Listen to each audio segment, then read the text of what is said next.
क्या आपने कभी सोचा है कि कुछ लोग दिन रात मेहनत करते हैं, फिर भी उनका धन स्थिर नहीं रहता?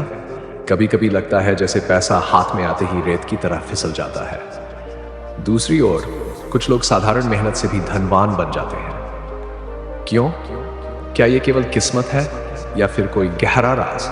प्राचीन सुवर्णपुरी राज्य में ऐसा ही एक युवक था जो यही सवाल लेकर बुद्ध के पास पहुंचा, और बुद्ध ने उसे एक कहानी सुनाई, एक ऐसी कहानी जो उसकी और शायद आपकी जिंदगी बदल सकती है। राज्य में एक युवक रहता था, नाम था अरुण।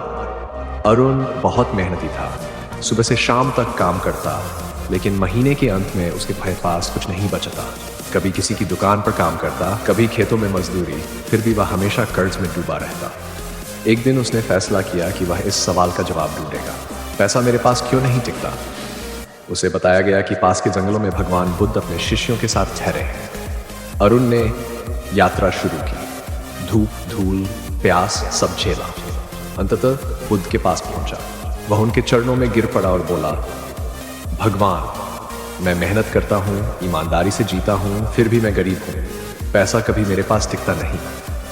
क्यों? बुद्ध मुस्कुराए और बोले, मैं तुम्हें इसका उत्तर दूंगा, लेकिन पहले मैं तुम्हें एक कहानी सुनाता हूँ। बहुत समय पहले सुवर्णपुरी राज्य में एक अमीर व्यापारी हुआ करता था, सेठ जयवर्धन। उसकी गिनती राज्य के सबसे धनी लोगों में होती थी। एक दिन वह राजमहल में राजा विक्रांतदेव के बुलावे पर गया। राजा ने पूछा, सेठ जी, आप इतने धनवान कैसे बने? हमारे कई लोग दिन रात मेहनत करते हैं, फिर भी दरिद्र हैं। सेठ ने सिर झुकाया और कहा, महाराज, मैंने जीवन में 3 बातें सीखी हैं जिन्होंने मेरी किस्मत बदली। राजा ने उत्सुक होकर पूछा, वो 3 बातें क्या हैं?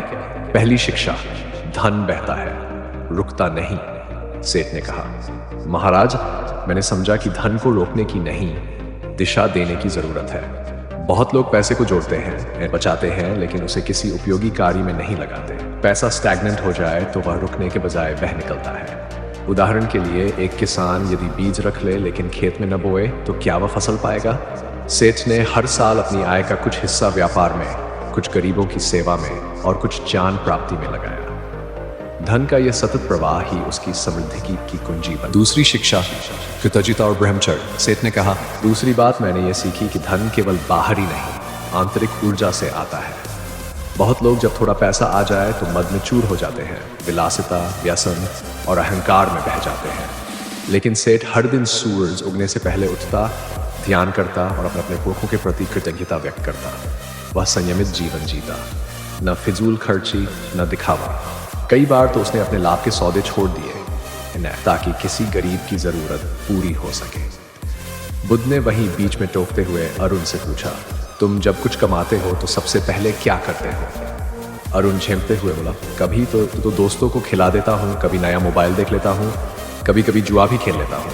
बुद्ध मुस्कुराए, इसलिए पैसा आता है और चला जाता है। जब धन आदर नहीं पाता, वह अपमानित होकर घर छोड़ देता है। तीसरी शिक्षा, सही दृष्टि और धैर्य। बुद्ध ने कहा, धन की उत्पत्ति बाहरी साधनों से नहीं, अंतःकरण की दृष्टि से होती है।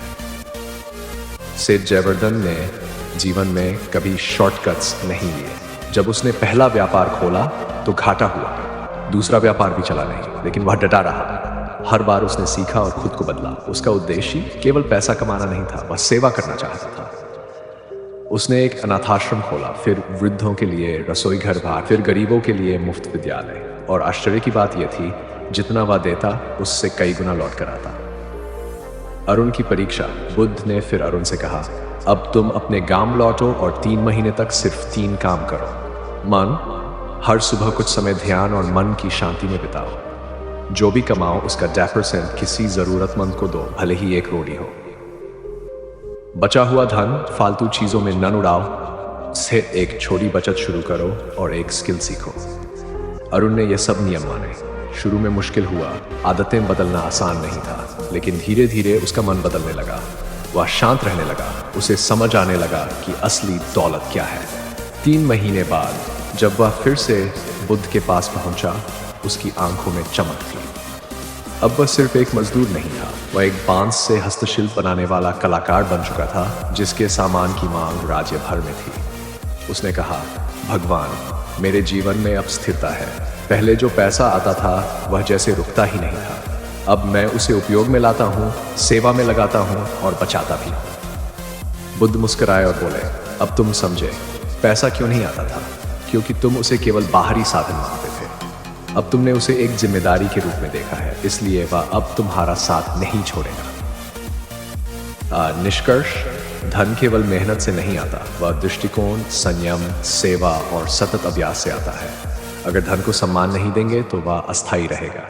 ये धन को सेवा और उद्देश्य में लगाएंगे तो वह बढ़ेगा, टिकेगा और दूसरों के जीवन को भी रोशन करेगा।